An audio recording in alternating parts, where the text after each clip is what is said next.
Good morning students. आज अपन बात करेंगे। एक तो अपनी जो कल के वीडियो था उसमें कुछ थोड़ी सी बात रह रही थी।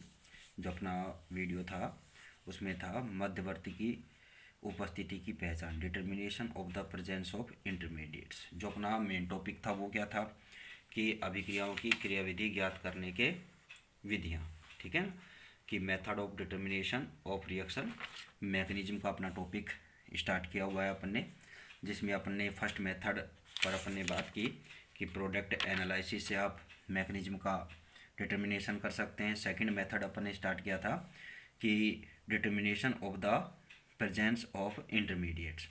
तो उसमें अपन ने बात लगभग कंप्लीट ही कर दी थी कि इसमें अपन ने क्या बात की थी कि भाई जो यहाँ पर इंटरमीडिएट फॉर्म होते हैं, ठीक है, तो इंटरमीडिएट जो फॉर्म होते हैं वो क्या है कि यदि क्या है कि वो स्थायी है तो रेट ऑफ रिएक्शन क्या होता है कि क्या करते हैं कि रेट ऑफ रिएक्शन को अपन स्लो या क्या कर सकते हैं उसको स्टॉप करके क्या करते हैं कि आप उसके संरचना को ज्ञात कर सकते हैं। तो इसके लिए अपने एग्जाम्पल लिया था एन ब्रोमो एमाइड का, जो होफमैन रिएक्शन है उसका अपने एग्जाम्पल लिया था यहाँ पर।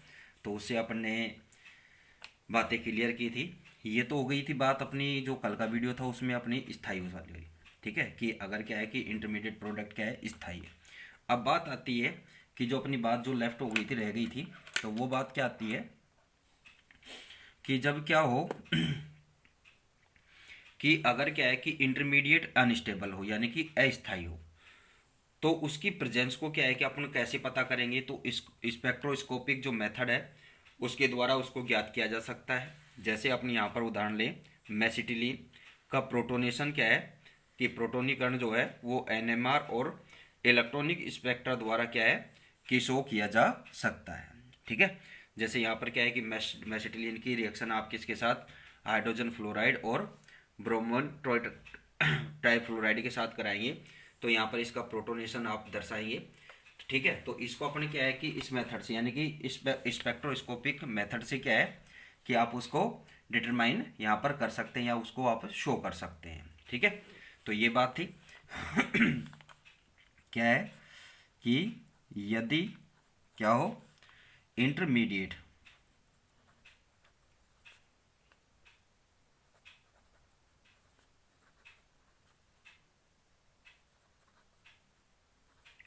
इंटरमीडिएट अनस्टेबल हो,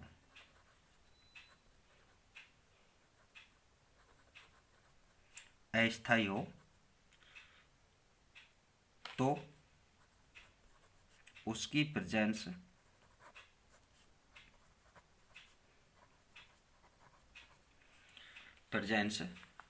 को आप किससे, स्पेक्ट्रोस्कोपिक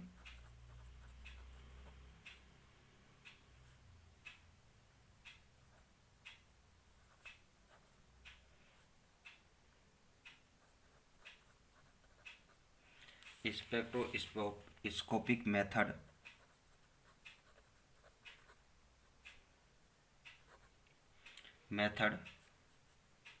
से डिटर्मिनेट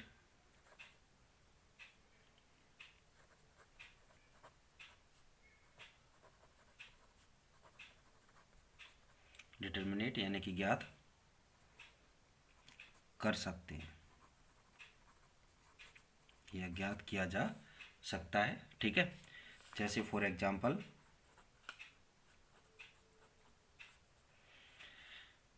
मेसिटिलीन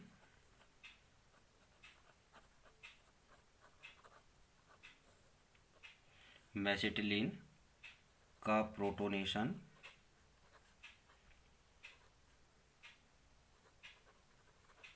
प्रोटोनीकरण, ठीक है, प्रोटोनेशन एनएमआर एवं इलेक्ट्रॉनिक स्पेक्ट्रा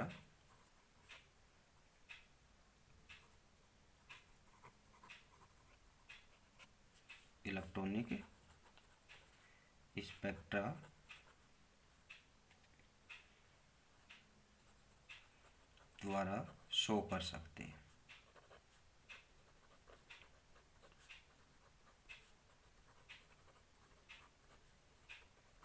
ठीक है।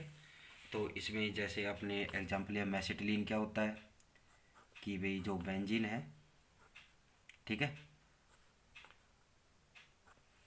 इस पे क्या रहेगा कि इसकी 3 पोजीशन पर मैथिल ग्रुप,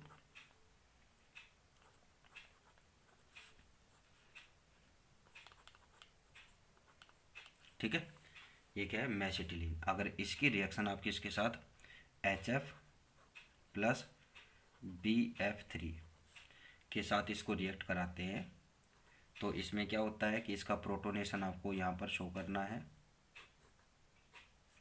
तो इसमें देखो इसकी रेजोनेटिक स्ट्रक्चर फॉर्म होगी कि प्रोटोनेशन आप दिखाएंगे तो यहाँ पर इस कार्बन पर प्रोटॉन ऐड होगा, ठीक है।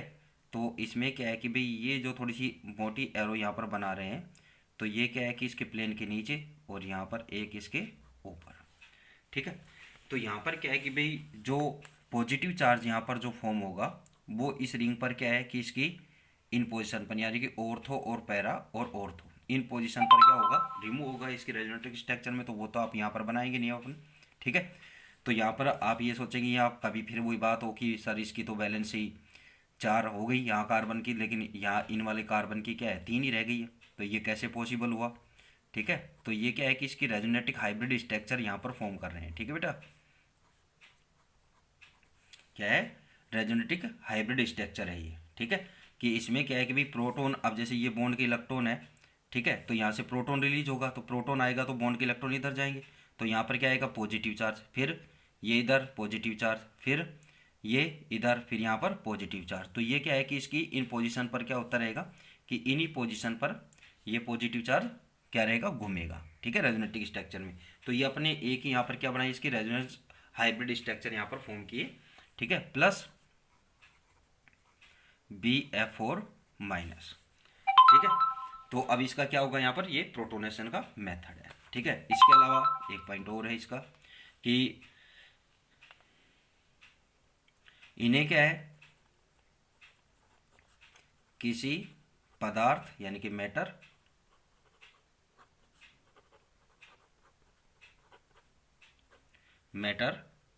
से क्रिया यानी कि रिएक्ट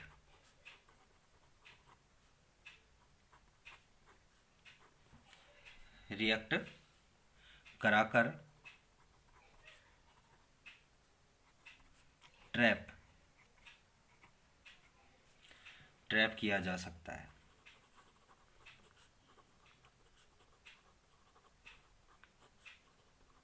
ठीक है। तो ट्रैप करते हैं जैसे क्या है कि कार्बिन को साइक्लोहेक्सिन द्वारा ज्ञात करना, जैसे कार्बिन को साइक्लोहेक्सिन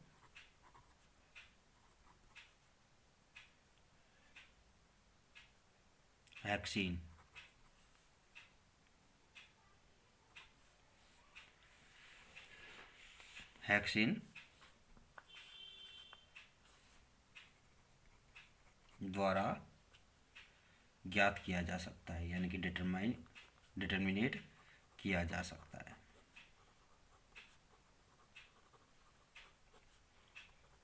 ठीक है।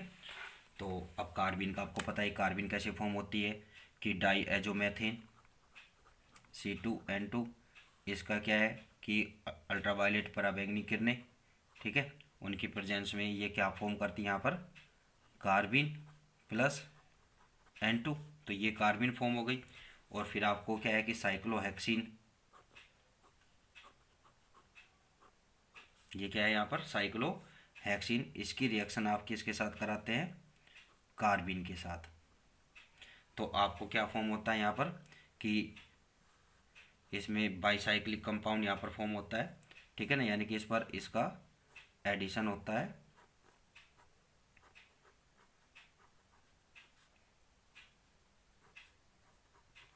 CH2, ठीक है। तो ये यहाँ पर फॉर्म होता है। तो ये आपको रिएक्शन लास्ट वीडियो में भी जो अपने रिएक्टिव इंटरमीडिएट के टाइप्स जो अपने डिस्कस किए थे उसमें आप ये स्टडी कर चुके हैं, ठीक है। इसके बाद जो नेक्स्ट मेथड आता है कि जो रिएक्शन मैकेनिज्म का डिटर्मिनेशन करने के लिए, तो थर्ड मेथड क्या आता है? Isotopic effect.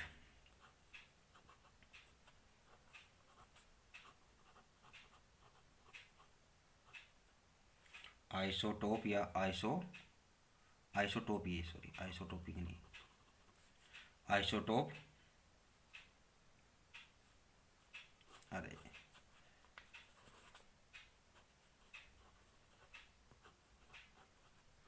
Isotope effect.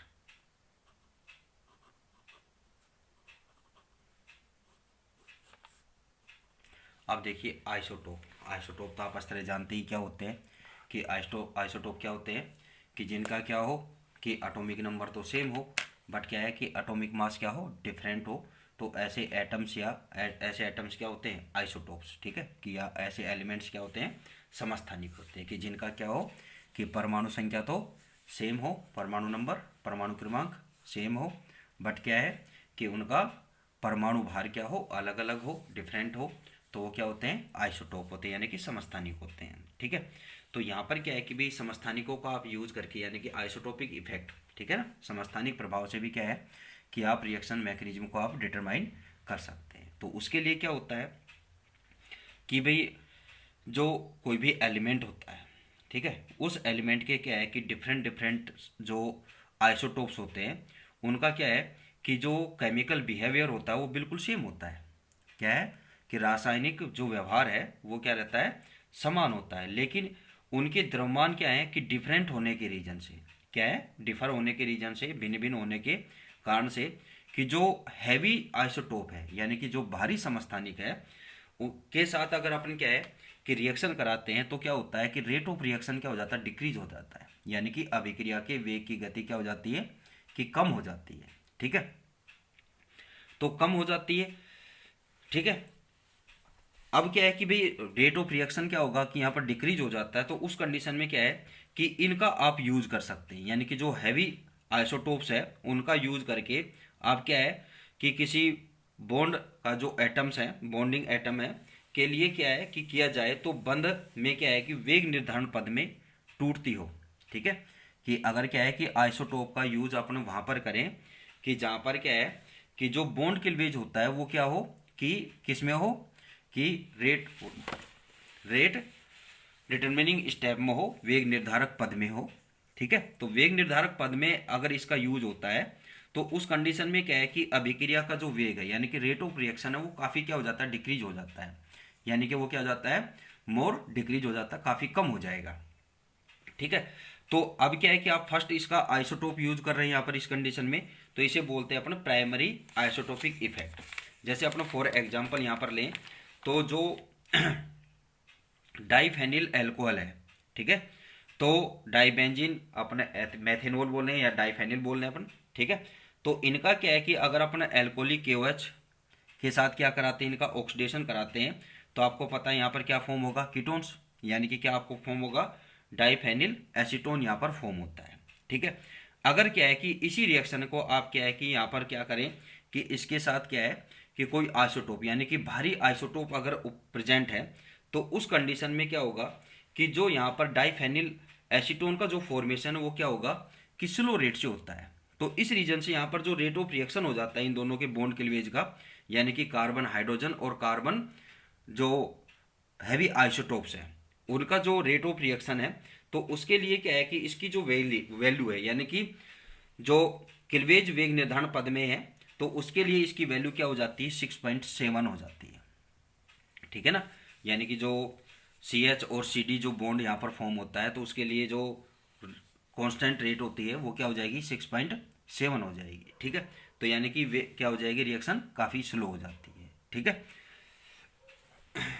तो पहले इसको नोट करते फिर सेकंड आइसोटोप आपको बाद में बताता हूँ। ठीक है, क्या होता है इस मेथड से भी रिएक्शन मैकेनिज्म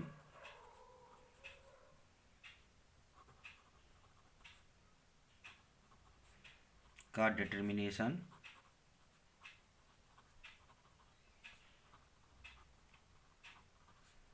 किया जा सकता है। ठीक है, और एक ये क्या है कि अच्छा मेथड है, गुड मेथड है। ठीक है, जैसे यहाँ पर क्या है कि एक तत्व के, एक एलिमेंट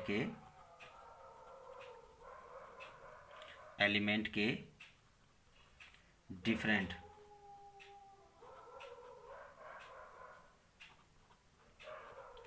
डिफरेंट डिफरेंट भिन्न भिन्न आइसोटोप्स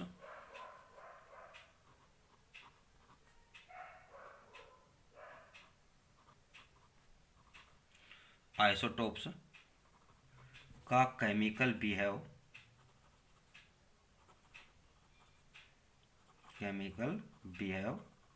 या बिहेवियर, ठीक है ना, बिहेव क्या होता है,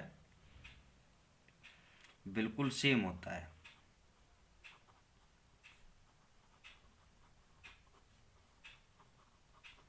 बिल्कुल समान होता है, लेकिन द्रव्यमान यानी कि मास भिन्न होने से,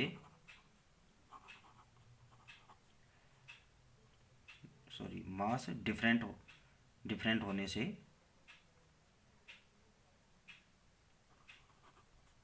डिफरेंट होने से, भिन्न भिन्न होने से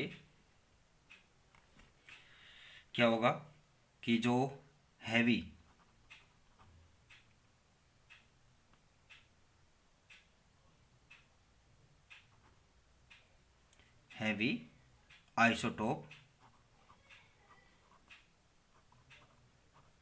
आइसोटोप्स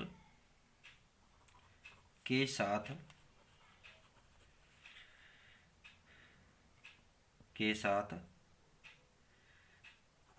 रेट ऑफ रिएक्शन में कमी यानी कि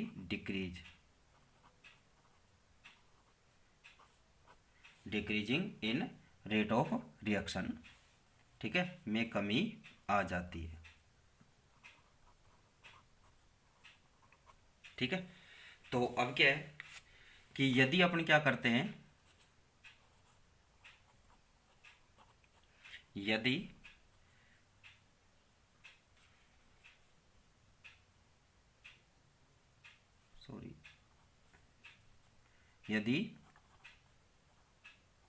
हैवी आइसोटोप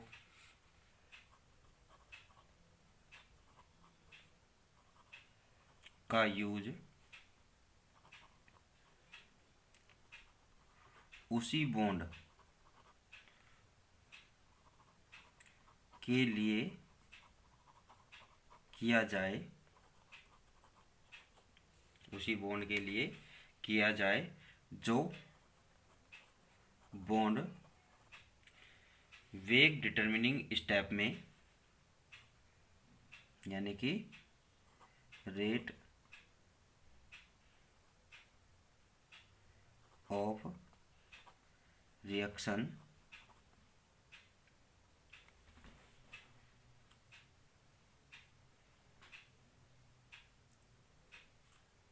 रेट ऑफ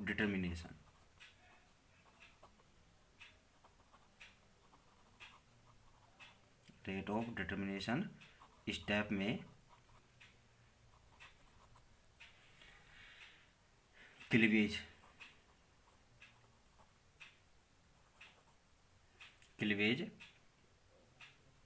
हो तो क्या होगा,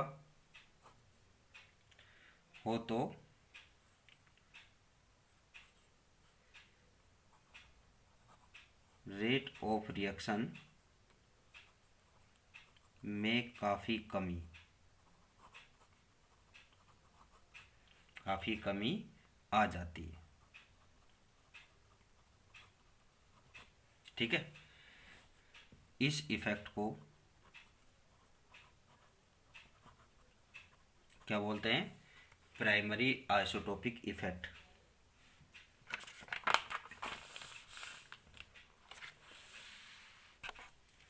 इस इफेक्ट को प्राइमरी प्राइमरी आइसोटोप इफेक्ट